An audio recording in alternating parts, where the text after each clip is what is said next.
All right, is the melanin on? Are we activated? Shoulders, hit them with the shoulders. Are you ready? Yes! Hey, what's up, everybody? This is your girl, Miss P. I hope that you are doing fabulous, darling. I am doing pretty good. Make sure to go ahead and thumbs up this video. I'd really appreciate it. Subscribe if you haven't already, and follow me on social media at Miss TP90. And hunty, it's time for another episode of Love and Hip Hop and Baby. Whew, this episode was good, honey. It was a lot. It's a lot that we have to cover, okay? So let's go on and jump on into Tiara and Jasmine. They're at the hostel. I'm sorry, but every time Erica calls her, I'm just hearing Erica call her just beneath me. Every time I see her, I'm like, just trash. Like, it's horrible. Now, when I think of just Brittany, but anyway, they're all meeting up. Well, just Brittany is coming over because she skipped out, so she wouldn't have to put no pause on Erica Mena. So she missed all of the flathead ass Rashida and Jasmine drama. Okay, so she came through just to get the tea, and she's sitting here talking about, you know what, I'm on Jasmine's side, and I'm like, girl, shut up. You don't have an alliance, so that's your alliance. I do have to say that I like that Jasmine. Yes, I said I like that Jasmine owned up to it. She was like, and Rashida said that I was a malicious individual, and I had to say, okay, like I had to eat that because, like, literally that's what had happened. Tiara messy ass talking about, no, she said you was a fucked up individual. Just wanted to put that out there. I was like, that's true. So Jasmine said that Flathead Ass was there, of course, for the shaboing boing when the baby came out the cooch, and then when Rashida found out, he was cast for the unfriendly ghost. It's interesting, and y'all, that makes sense. That's something that Flathead Ass would do. Just Brittany was like, hey, I want to take y'all around, and they were like, no, we got to get on back. Exactly. Skadoot and doodle. We're done with Tweedledee and Tweedledum. Head on back. Have a good one. Arrivederci and fettuccine alfredo. So it's time for the little dude ranch. I was like, yes, can we get to something? Yes. I'm ready for this. The little bus was cute. I like the little seats and stuff. I was like, oh, this ain't no church trip. All right, I see y'all. I was sitting there like, child, who is that little girl on that bus? It was Erica Mena. Child, people without makeup and hair and the theatrics, you would not know who these people are. She's pretty with the makeup and stuff, but even with that, I was like, girl, go ahead. You better come on fresh face. Carly and Lil Hat are on the bus together, and Carly is saying how Lil Hat is boring, and everybody laughing, and I guess Lil Hat didn't like that. He was like, yo, you gonna learn how to shut your fucking mouth. I was like, whoa, Ike Turner, what the hell is wrong with you? Calm down, just a little joking joke. Carla, shut up now. You know, for stirring the pot, honey. Woo! She got a leaky cauldron. Everything was going fine. Everybody was like, okay, shut up and look at your phone for the next 4 hours. And then there was a blowout on the Frosty bus. So everybody had to haul. They had to wait for a new bus, and they chopping it up on IG Live. And then they go in Sam's. I was like, yeah, you shoot the shit when something happens. But you really had to wait for another van when you got all this production crew and chat. Like, y'all couldn't just expedite. So we finally get to the ranch, honey, and it looked like something out of Get Out. It's the middle of nowhere. There's no bars. There's no Wi-Fi. Child, we are so spoiled. The next morning, can I just say how I want Rashida's purple wig? You know, being that I've dyed my hair purple, I think that I'm doing something, okay? So when I see Rashida's purple wig, I'm like, you know what? That would actually probably be cute on me. I think I would want like a cute little not an asymmetric bob, but like a cute little bob, tussled, shorter situation, and then like a long, nasty wig. Yeah, I'm gonna look for that. Anybody know anything about wiglets and how I can get wigs and what sites to look for? Let me know. Yeah, Miss P is thinking about it. I know, for times when, you know, you just don't want to do nothing, like on a ranch. I'm so glad all them girls had wigs and frontals and whatever, because your hair ain't gonna last out there. Before they head out for the activities of the day, Flathead Ass and Rashida talk, and I'm glad that they talked about the subject matter at hand the night before at the opening after party with Lil Jasmine. That is so right, Flathead Ass. You gotta fix that, bro. You have to figure out a way for her, and you know how? You being in Little Cannon's life, calling a thing, and trying to figure out how to appease everyone, because at the end of the day, it's Lil Cannon that's suffering. It really is at the end of the day. And I saw previews of next week's episode when is her name Kelsey, Kirk's oldest daughter, came and saw the little boy. I said, Lord, look, that's your family. That's your family. It's activity time. Woo! All them animals. Child, I can't. Ooh, Child, oh my God. Like, I can't. I've been saying that I wanted to go back to the zoo as an adult, you know, just to see. No, after seeing that, I don't want to. I can't. Everybody's meeting up. Carly's hugging Jock. I can't. I'm like, Carly, this is why can't nobody take you seriously, boo-boo. Because you on one day, you're on the other one the next, just because you mad or somebody made you upset or they not rocking with you. I can't. That's why people cannot take Carly Red seriously. We were rooting for you, Carly, but now I just got to take that back because I'm sitting here watching the show. I just need some popcorn. They're all getting ready to eat their breakfast. They sitting around a little fire, the little men making little burritos. And Spice is like, you know what? Me love the grand opening. Thanks for inviting me. Tokyo was like, yeah, I'm so sorry that I couldn't come to the opening or whatever. I had a little mishap. And Spice was like, you had a mishap? For me, they were both disrespectful. One, for Spice, saying all that shat about Tokyo and her weight. Tokyo for acting like Spice was a bop it. Okay, all stemming from that little Tobias. In between the yelling fiasco that they were having, I heard some good points. Why you mad?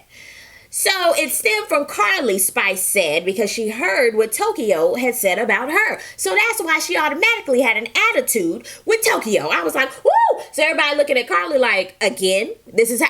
Again, and Spice looked at Sierra and said that she was a hypocrite because she said that Tokyo was wrong for treating her like a boppet, but she also said that what Spice said about Tokyo was disrespectful. I'm sitting here like, no, it's actually somebody voicing their opinion and saying both of y'all was in the wrong. Like, I personally didn't see anything wrong with what Sierra has said.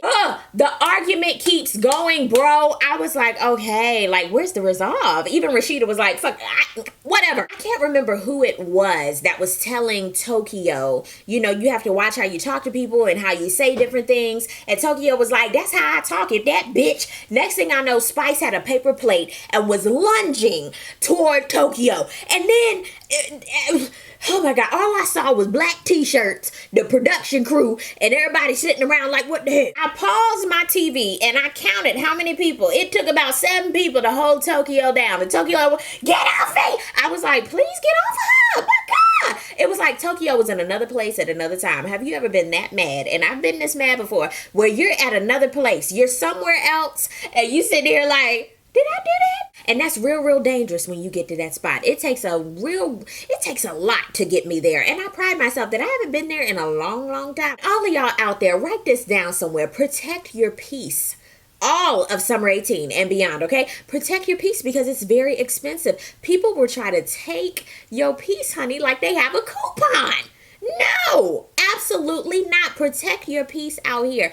All summer 2018, fall 2018, and winter, okay? Protect your peace because it's very expensive, honey, but people will try to take that. Like they gotta buy one, get one. This is not how we do that. No, ma'am. What made me kind of chuckle, and this wasn't funny, but BK was like, Tokyo, it's me, BK. He was like, bro, I know you in there.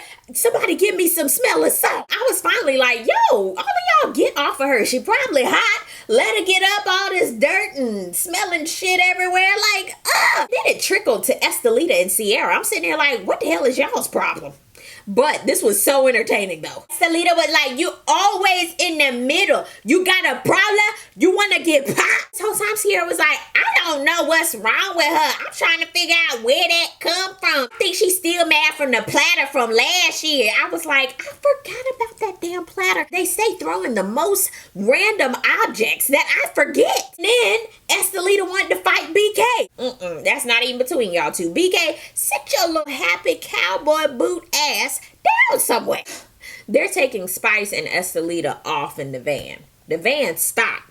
Spice rumbles out, and then here comes Estelita. I'm like, who was driving? Tokyo, you could tell they were calming her down. She looked over her shoulder. She like, bitch, what's up? I was like, oh no. Estelita was like, where that bitch at? Like, that's her next hit song. Where that bitch at?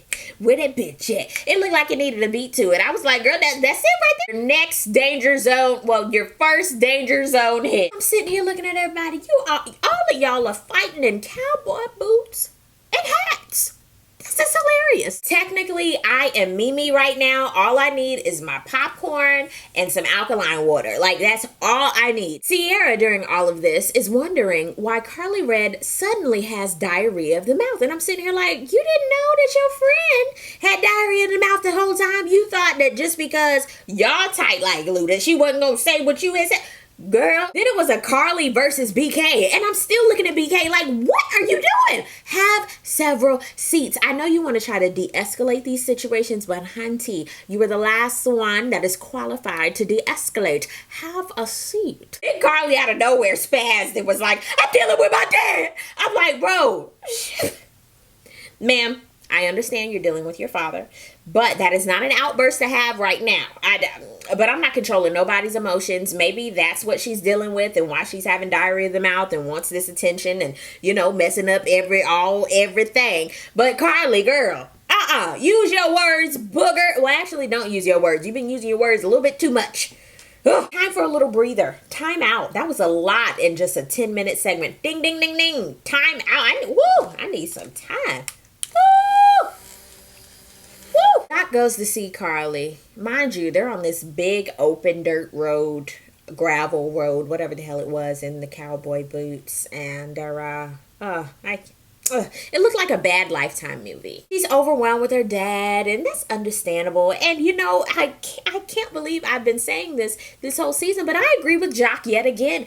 Everybody need to mind their business. You can be a good friend. You should be able to say exactly how you feel whenever you feel like it. Somebody tells you something in confidence, hold that shit, put it in a box somewhere, and throw that bitch in the ocean.